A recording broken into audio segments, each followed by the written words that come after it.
하나님께서 우리에게 주신 말씀은 요한복음 15장 12절부터 16절 말씀입니다.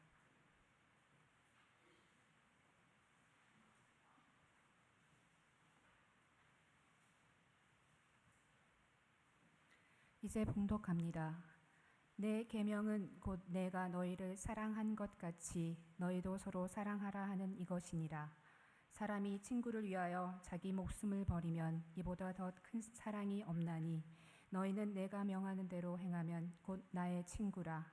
이제부터는 너희를 종이라 하지 아니하리니 종은 주인이 하는 것을 알지 못함이라. 너희를 친구라 하였노니 내가 내 아버지께 들은 것을 다 너희에게 알게 하였음이라.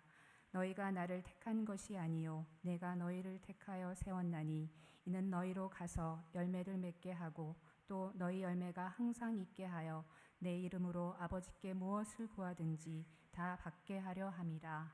아멘. 하나님께서 이 말씀을 통해 우리에게 은혜 주시길 원합니다.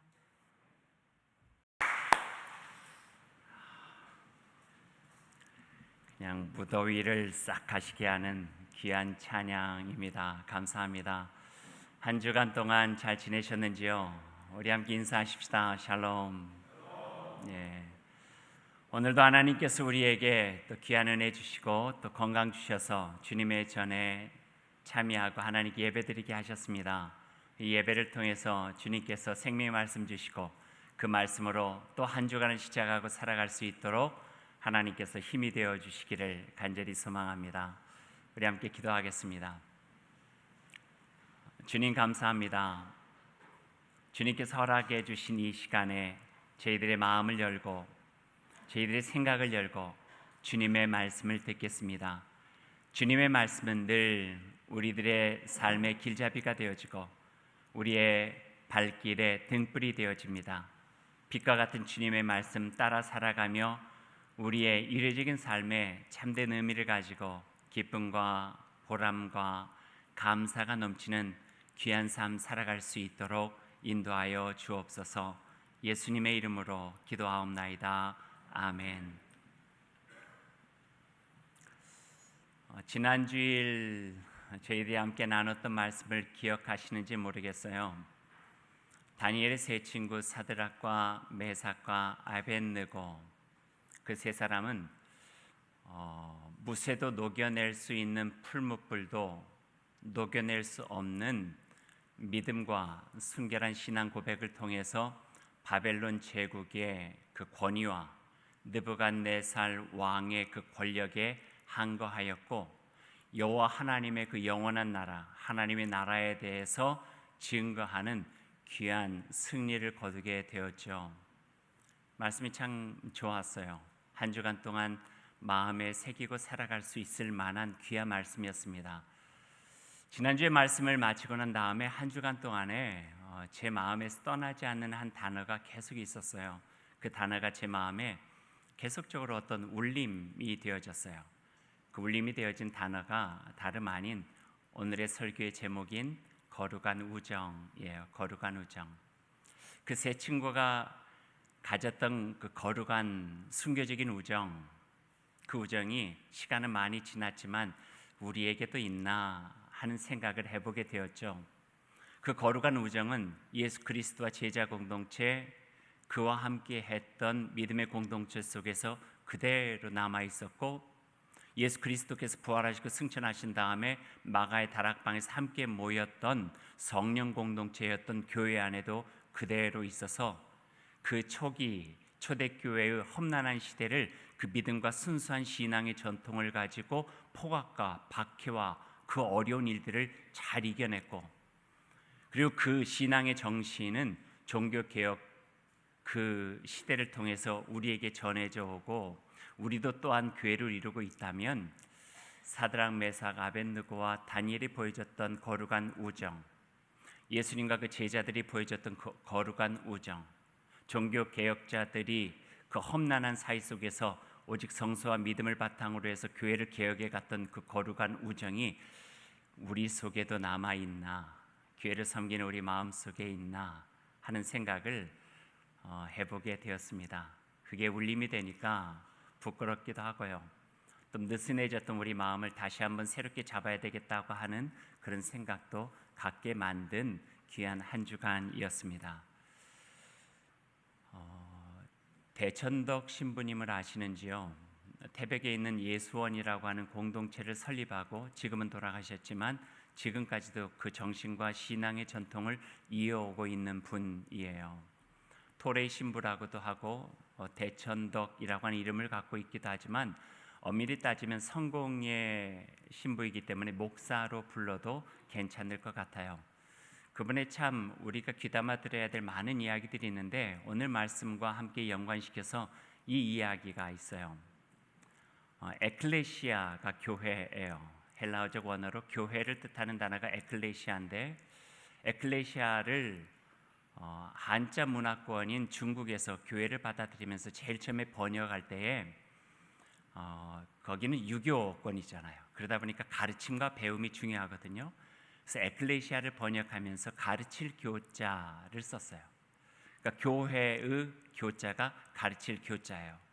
근데 그 대천덕 신부님 이야기로는 에클레시아라고 하는 원어적인 것에 더 깊이 우리들이 알아보면은 가르칠 교자보다는 사귈 교자가 더 어울린다는 말씀이에요. 그러니까 교회는 가르치고 배우는 곳임은 분명하지만 그거보다 더 중요한 것은 사귐이라는 거예요. 사귈 교자, 교회, 에클레시아, 그리스도를 믿는 사람들의 사귐, 뜻을 하나님 안에서 찾은 이들의 사귐, 세상 속에서 예수님께서 가르쳐 주신 그 말씀에서 삶의 길을 찾고 진리를 찾은 이들의 사귐, 이 사귐이 바탕으로 된 공동체가 바로 교회라고 하는 말씀이죠.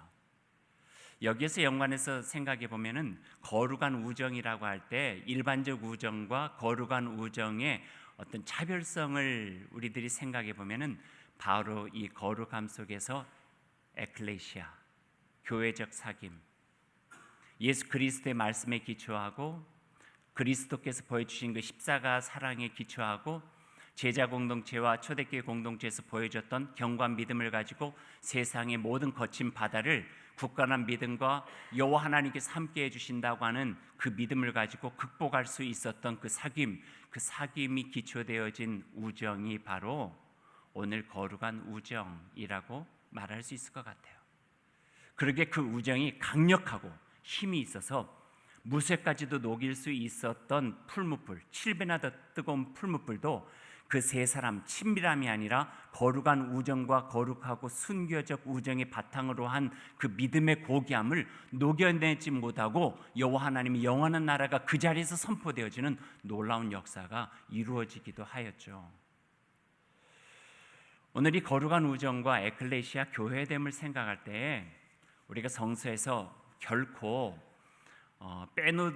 빼놓을 수 없는 한 단어를 우리들이 같이 나눠야 돼요. 그 단어는 바로 다름 아닌 코이노니아예요. 코이노니아. 한번 우리가 자주 쓰는 단어지만 중요하니까요. 같이 한번 해보시면 어떨까요? 코이노니아. 코이노니아. 성경 안에 보면은 이걸 우리는 사귐이라고도 하고 또는 교제라고도 하는데요. 조금 더 깊은 이야기를 나누면은 한 17개의 영어 성경과 한국어 성경에서 번역이 되어져 있어요. 코이노니아라고 하는 원어는 똑같지만 그게 한국말이나 영어로 번역되어진 것은 한 17가지 정도나 된다 하는 말씀이에요. 예를 들어보죠.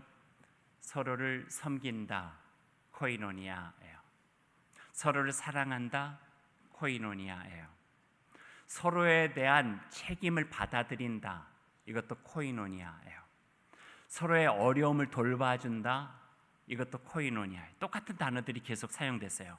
한국말로 또는 영어 성경에서 이게 다양하게 번역이 되어질 뿐이에요. 길을 잃고 방황하는 이들의 말씀으로 격려해서 바르게 갈 수 있도록 도와준다. 코이노니아. 참회하는 이들의 마음을 위로하고 하나님의 은총으로 회복시켜준다. 코이노니아예요. 이런 단어도 코이노니아가 번역이 되어졌는데 예루살렘 교회가 어려워서 물질적으로 궁핍해 있을 때 안디옥 교회나 헬라 지역에 있었던 교회들이 자기네들의 연보, 요즘에 헌금이죠. 연보를 모아서 그들에게 보냈어요. 그것을 코이노니아예요. 근데 성경에 있는 단어는 코이노니아라고는 아주 한 단어, 뚜렷하고 분명한 한 단어로 놓여져 있는데 성서 신학자들이 그것을 번역해 가면서 그 문맥에 적절하게 번역하다 보니까 돕는다, 위로한다, 회복시킨다, 사랑한다, 연보한다, 힘이 되어준다, 격려한다 이런 말로서 번역이 되어진 거예요. 그럴 수밖에 없는 것은 특별히 코이노니아라고 하는 단어가 가지고 있는 가장 중요한 특징 중에 하나는 이것은 관계적 단어라는 거예요. 관계적 단어. 결코 혼자서는 사용될 수 없는 단어. 함께 함께 사용될 수 있는 관계적 단어라는 거죠. 한쪽이 강할 수도 있고요. 한쪽이 약할 수도 있잖아요. 그때 코이노니아가 이루어져요. 한쪽이 건강할 수도 있고 한쪽이 아플 수도 있잖아요. 한쪽이 부유할 수도 있고 한쪽이 가난할 수도 있잖아요. 함께 만나고 인종도 다르고 계급도 다르고 신분도 다르고 많은 것이 다르지만 하나님의 뜻이 그 안 가운데 개입하고 간섭해 가면서 하나님의 통치, 하나님께서 이루고자 하시는 하나님의 뜻이 이루어지는 그 과정 속에 이루어지는 모든 일들이 바로 코이노니아라고 하는 거예요. 그러니까 코이노니아의 목적은 딱 한 가지예요. 온전하게 하는 것. 관계를 통하여서 만들어가는, 합당하게 만들어가고 적절하게 만들어가고 하나님의 뜻 안에서 온전하게 만들어가는 것, 코이노니아예요. 그 코이노니아에 대해서 이렇게 살펴보다 보니까 생각지도 않았던 어떤 의미, 생각지도 않은 곳에서 사용되어지는 것을 발견을 했어요. 그것은 인간과 인간의 관계적인 것뿐만 아니라 한 사람 몸 안에서도 코이노니아가, 그 단어가 사용되어져요. 생각해 보세요. 여러분, 사람의 몸 안에 여러 가지 장기가 있잖아요. 여러분 심장 있으시죠? 없어요? 폐도 있잖아요. 간도 있죠. 간이 이쪽인가요? 이쪽인가요? 간. 그 다음에 신장도 양쪽에 있고, 그 신장과 간과 폐와 심장이 서로의 적절한 역할을 가지고 돕고 보완하면서 그 한 사람의 건강함을 이룰 때 사용되어진 단어가 코이노니아예요. 그래서 원어적인 것을 사용해서 사람들이 이렇게 물을 수가 있는 거예요. 당신의 심장과 폐는 잘 코이노니아 하고 있어? 이렇게 물어볼 수 있는 거예요. 또 당신의 뇌가 당신의 손과 발과 잘 코이노니아 하고 있어? 이렇게 물어볼 수 있는 거예요. 그 코이노니아가 굉장히 관계적 단어인 것이고 사람과 사람뿐만 아니라 한 사람의 몸 안에서 사용되어지고 공동체 안에서 두 사람뿐만 아니라 다 대 다, 이럴 때 다, 이런 것들이 같이 이어지는 거예요. 저와 여러분은 잘 코이노니아 하고 있는가? 물어볼 수 있어요. 목회자와 교우들 사이에, 또 목자와 가정교회 교우들 사이에, 성교회 안에서 뿐만 아니라 교회 안에서 교우들끼리 잘 코이노니아 하고 있는가? 바로 그 코이노니아를 바탕으로 만들어진 단어가 거룩한 우정이고, 그 속에 더 우리들이 나아가면은 에클레시아, 교회 공동체, 신앙 공동체를 이야기할 수 있다는 말씀이죠. 이런 코이노니아, 사랑이 사귐이 얼마나 진지하고 구체적으로 교회라고 하는 신앙 공동체에서 온전하게 이루어지고 있는가 하는 것들을 보여주는 말씀이 사도행전 2장에 있어요. 제가 한번 읽어드릴게요. 여러분 다 아는 말씀인데요, 한번 다시 기억해 보시죠. 믿는 사람이 다 함께 있어, 코이노니아. 모든 물건을 서로 통용하고, 코이노니아. 또 재산과 소유를 팔아 각 사람의 필요를 따라 나눠주고, 코이노니아.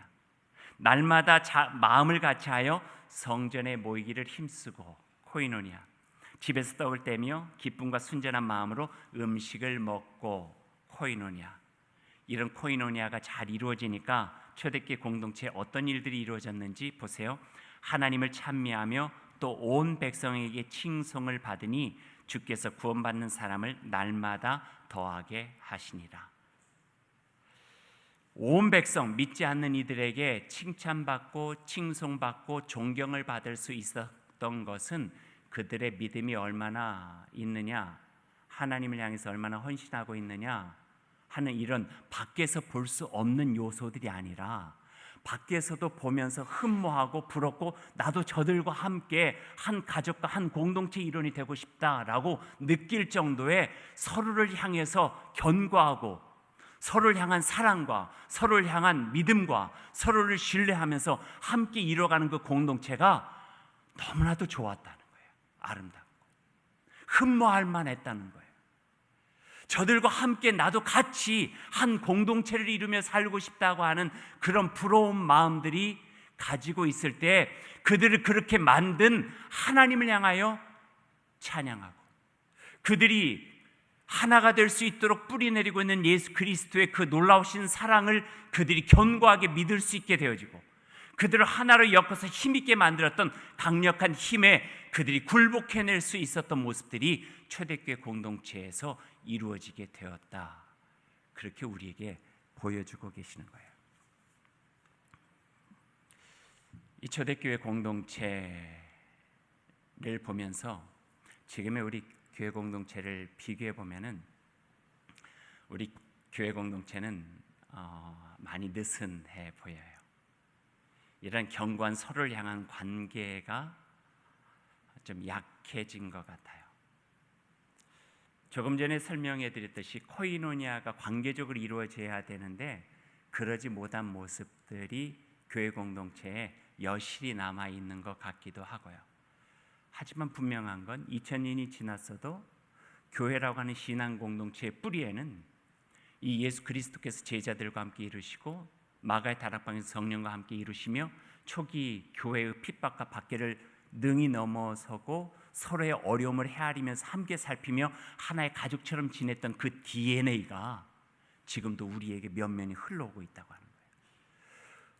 우리 교회가 15년 됐지만 엄밀히 더 따지면 500년 이전에 개혁교회로 그 뿌리를 내리고 더 들어가면 2000년 전에 사도행전에서 그려지고 있는 마가의 다락방의 성령 공동체, 그 이전에 예수와 제자들이 함께 만들어갔던 그 공동체적인 코이노니아가 그 뿌리를 가지고 있거든요. 그러니 우리는 다른 교회와 비교할 것이 아니라 우리가 성서 속에 보여주고 있는 교회의 DNA를 보면서 우리가 그 유전자적인 공동체적인 어떤 신뢰감과 믿음으로 코이노니아를 잘 이루고 있느냐, 거룩한 우정으로 이 세대와 맞서서 이 세상의 바벨론 제국과 같은 권위에 맞서고 느부갓네살 왕과 같은 잘못된 힘에 맞서서 감히 저항하며 하나님의 영원한 제국, 하나님의 영원한 천국을 드리면서 살아갈 수가 있는가 하는 것들을 다시 한번 점검해 갈 필요가 있다 하는 것이죠. 왜 우리는 이렇게 느슨할까? 수많은 원인들과 이유들, 우리들이 신앙서적센터에 가가지고 조금만 찾아도 이런 문제 저런 문제 많이 우리들에게 분석하고 보여주는 책들이 참 많이 있어요. 하지만 그 중에서도 우리가 한번 생각해 봐야 될 두세 가지 정도 한번 나눠보고 싶어요. 첫 번째는 교회의 대형화예요. 우리가 수가 많아지고 교회가 커지면 좋다라는 생각이 고정적으로 가지고 있어요. 이건 세상의 논리이기도 해요. 신자유주의 경제나 또는 지금 이 세상의 풍조는 크면 돼요. 힘을 가지고 있으면 모든 걸 제압할 수 있는 능력이 있다 생각해요. 그런데 세상과 자본주의적 DNA와 교회가 형성되고 있는 그 뿌리의 DNA는 조금 달라요. 커진다고 해서 그것만이 좋은 것은 아니라는 거예요. 그걸 통해서 자칫 잘못하다 보면은 교회라고 하는 신앙 공동체, 거룩한 우정이 바탕이 되어져 있는 코이노니아적 그 지켜야 되는 분명한 것들을 우리가 상실해 버릴 수 있는 가능성이 여실히 있다는 거예요. 그래서 거기에서 더 경계하고 생각하고 우리가 잃어버리지 말아야 될 것을 잃어버리지 않도록 최선을 다해 나가는 믿음의 견고함과 서로의 관계성을 온전하게 만들어 나가는 그 거룩한 우정이 더 필요하게 되어진다 하는 말씀이죠. 교인 수가 많아지게 되고 많고 적고의 차이가 아닐 수도 있겠지만 개인적인 차이일 수도 있겠지만 교회에 대한 또 신앙 공동체에 대한 아주 낮은 소속감들을 갖게 된다는 거예요. 그냥 나도 교회 일원이다, 다일교회 회원이다, 내가 기독교인이다, 종교라는데 쓸 수 있을 정도로 만족하면서 살아갈 수 있는 경우들도 있다는 거예요. 힘들고 어려우면은 이해될 수도 있고 납득될 수도 있겠지만, 그러나 우리의 뿌리인 교회 공동체, 초대교회 공동체를 보면은 그 숱한 거친 바람과 같은 어려움 속에서도, 모래바람 날리는 광야와 같은 척박함 속에서도 교회 공동체는 그 어려움을 같이 극복할 수 있는 관계적 코이노니아가 분명했다는 말씀이에요. 7배나 뜨거운 풀무불 앞에서도 사드락, 메삭, 아벳노고는 다니엘과 같이 함께 거룩한 우정을 가지고 순교적 공동체로 들어갈 수 있었고, 그 믿음의 바탕이 된 순결한 고백은 하나님의 놀라우신 기적과 같이 그들로 하여금 이 세상을 이겨내고 하나님이 영원한 나라에 대해서 모든 사람들에게 드러낼 수 있는 놀라운 역사와 하나님의 증언자로서의 삶을 허락해 주셨다고 하는 것이죠. 다른 말로 하면은요, 하나님께서 이루어 가시는 기적은 그냥 이루어지는 것이 아니다는 것이에요. 느슨함과 안일함 속에서 이루어지는 것이 아니라, 힘들지만 어렵지만 나의 생각과 나의 삶의 정황들이 다르지만 예수 그리스도께서 교회를 통해서, 신앙 공동체를 통해서 우리에게 보여주시고 우리에게 명령해 주신 견고한 코이노니아와 함께 관계적 공동체를 이루어가면서 세상에 우리를 향하여서 쏟아지고 있는 모든 일들을 향하여서 함께 극복해 나아갈 수 있는 용기와 신뢰, 하나님께서 우리와 함께 하신다고 하는 굳건한 마음, 그 믿음으로 우리가 나아갈 때에 거룩한 공동체인 코이노니아적 교회, 신앙 공동체는 이 세상에 존재하고 있는 의미도 있고, 이 세상에서 존재하면서 세상을 이겨나갈 수 있는 강력한 힘도 보여주고 계신다 하는 말씀이에요. 요즘엔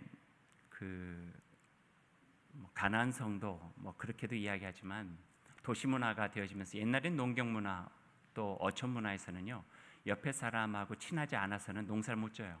그러니까 공동체 문화가 형성이 그냥 됐었죠. 근데 점점점 현대 사회가 도시 문화로 만들어가면서 이익을 위해서 만나는 게 됐어요. 저 사람하고 만나는 게 이익이 된다면은 만나기 싫어도 만나요. 갔다 온 다음에 속은 쓰라릴지 모르지만, 이런 어떤 그 관계가 점점점 이렇게 약화돼 버리고 만 거예요.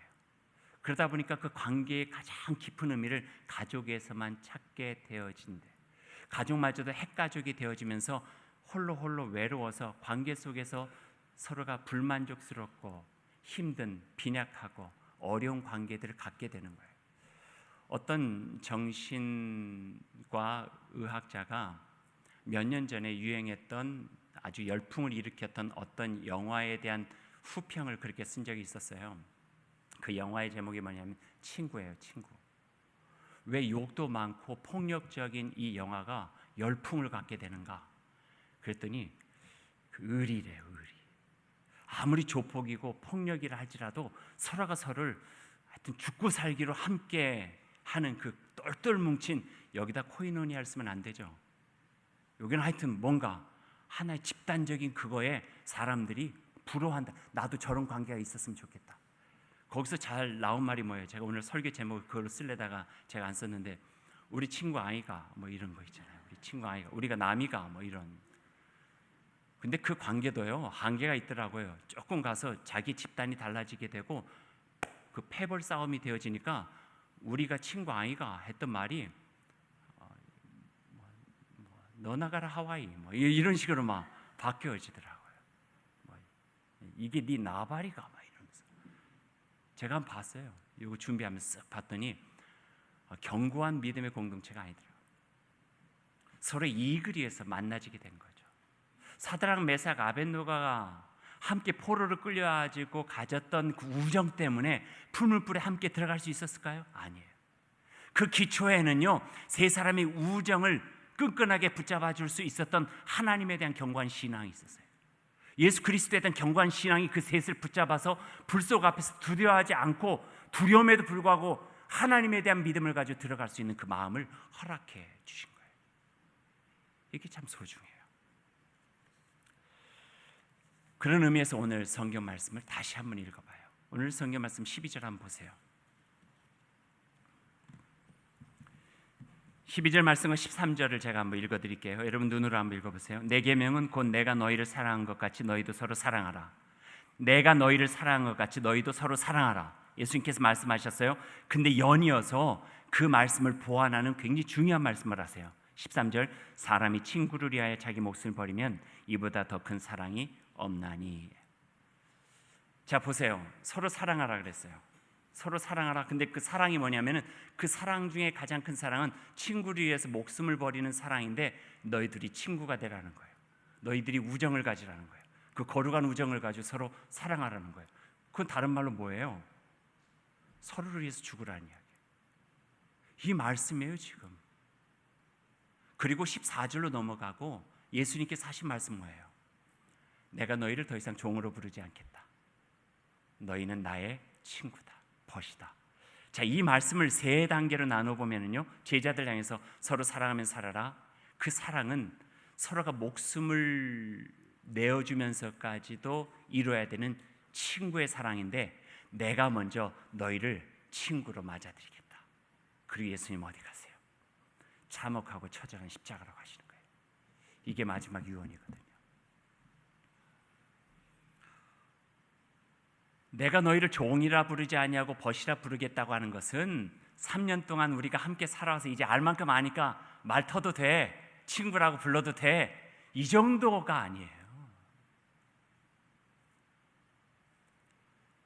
신분 상승도 아니고요, 계급 상승도 아니고 종이 친구로 어떤 평등한 레벨로 올라오는 그런 이야기 아니에요.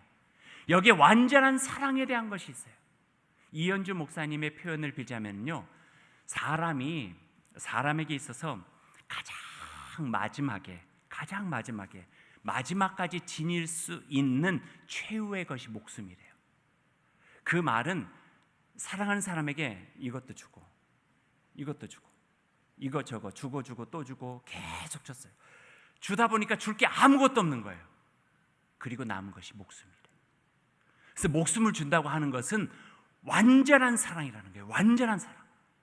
너희들이 친구가 돼서 서로 사랑해라. 그리고 내가 너희를 이제는 종이라 부르지 않고 친구라 부르겠다. 그리고 예수님은 그 자리에서 일어나셔서 십자가로 올라가세요.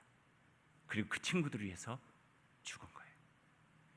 친구가 된다고 하는 것이 무엇인가, 거룩한 우정을 갖고 있다고 하는 것이 무엇인가를 보여주신 거죠.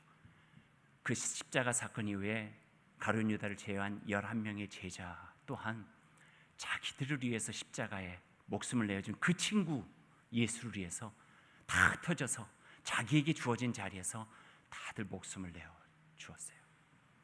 이게 우리 교회의 뿌리에 있는 DNA예요. 자신 없어요. 여러분을 위해서 목숨을 버리라. 여러분이 저를 위해서 목숨을 버리라. 하지만 이 DNA가 우리 교회 안에 있다는 것만은 우리가 잊지 말아야 되겠다는 거예요. 우리가 몸담고 있는 교회가 어떤 공동체인가 하는 것만은 우리의 마음에 생각해야 되겠다는 거예요. 나는 그렇게 못하지만, 나는 아직도 본능적으로 이기적이고, 아직 나는 내 안에 준비가 되어져 있지 않고, 나는 내가 할 일도 많고 내가 가질 것도 많고 아직도 내가 돌봐야 되는 것이 여기에 있지만, 그럼에도 불구하고 내가 그리스도인이고 내가 교회의 일원이 되어지고 내가 하나님의 백성이고 그에 속한 사람이라면은 적어도 내가 뿌리 내리고 있는 그 교회 공동체, 코인나저 공동체의 뿌리에는 예수 그리스도와 그 친구들이 함께 나누어졌던 거룩한 우정의 DNA가 살아있다고 하는 것만큼은 잊지 말고, 그를 위해서 우리가 한 공동체를 이루기 위해서 애써야 되겠다 하는 말씀이에요. 그 말씀이 오늘 우리가 가질 수 있는 말씀입니다. 이제 말씀을 맺죠. 거룩한 우정이라고 할 때 그 우자가요, 벗우자를 쓰네요. 한자, 오늘 그 대천덕 신부님은 가칠교자를 이야기했다는데 그 벗우자를 이렇게 자세히 들여다보면은 손수자와 또우자가 합쳐져서 벗우자를 만들었어요. 그 말은 뭐냐면은 한 손이 있는데 또 한 손이 가서 이렇게 포개어진다는 뜻이에요. 이게 벗이래요. 친구. 여러분 곁에 있는 분이 친구라 생각하면 한번 손을 이렇게 한번 포개 보세요. 이렇게. 이 친구는요, 거룩한 우정의 친구는 나이도 상관없어요, 인종도 상관없어요, 계급도 상관없어요. 그냥 내가 믿음을 가진 친구가 되어져서 당신 어렵고 힘들 때 도와주고 싶습니다. 이런 거예요. 그런데 우리가 외롭게 있을 때 그 성경으로 이야기하면은 예수님의 못자국 난 손이 우리를 포기해 주신 거예요. 먼저 내가 너희를 사랑한 것 같이 너희도 서로 사랑하라 그랬잖아요. 그러니까 예수님께서 혼자 본능적으로 살아가고 있는 우리 손을 예수 그리스도의 그 못자국 난 손으로 탁 덮어주시면서 그 사랑을 보여주신 거예요. 먼저. 그리고 내가 너희를 사랑한다. 그래 너희도 서로 사랑해라. 이러고 지금 말씀을 해주시는 거예요. 그러니까 십자가의 사건은 사랑일 수밖에 없는 거예요.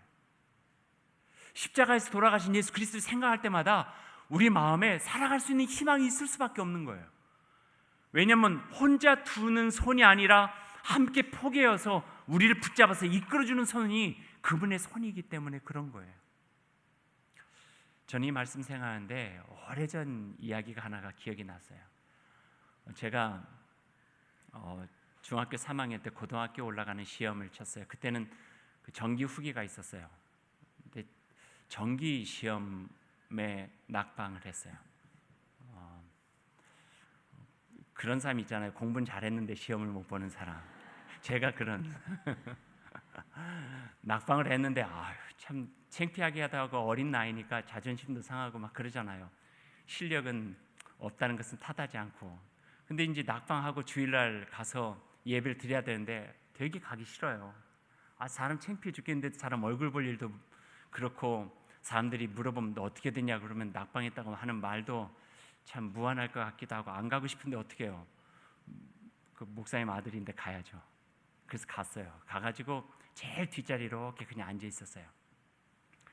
근데 중학교 때 같은 학교 다녔던 친구는 걔는 합격을 했어요. 합격을 했는데 그 뭐 얼굴 들 새도 없고 기도하고 있으면 물어보지 않겠다 생각하고 그냥 부끄러운 마음에 이렇게 기도하고 있는데 그 친구가 제 옆에 살짝 소리도 없이 앉더니 눈 감고 기도한 제 손을 이렇게 잡아줬어요. 눈 떠서 누군지 확인할 수가 없었어요. 그때의 마음에 그냥 그 손의 따뜻함만 이렇게 느꼈죠. 근데 그 손이 되게 위로가 됐어요. 되게 힘이 됐어요. 그냥 제 마음에 이게 누구의 손이었겠구나 라고 하는 짐작만 가졌죠. 그리고 한 20년 지났을까요? 그 친구에게 야 이제서야 내가 물어보는데 그때 그 손이 네 손 맞지? 그랬더니 그러고 끝났어요. 뭐 때문에 대답을 했는지 뭐 때문에 물어봤는지 말도 안 하고 그냥 그러고 끝나고 말았어요. 저에게 중3 아주 어린 나이에 또 인생의 시련까지도 하는 시련이지만 되게 힘들었던 그 삶에 포기해준 손 하나가 저에게도 큰 힘이 되어진 거예요. 오늘 이 말씀을 우리가 마음에 새기면서 우리가 두 가지는 꼭 기억해야 될 것 같아요. 하나는 예수님의 그 거룩하신 못자국 난 손이 우리를 포기해 주셨다고 하는 것, 뺄 수 없는 불가항력적인 하나님의 은혜로 포기해 주셨다고 하는 것은 잊지 않았으면 좋겠어요. 우리가.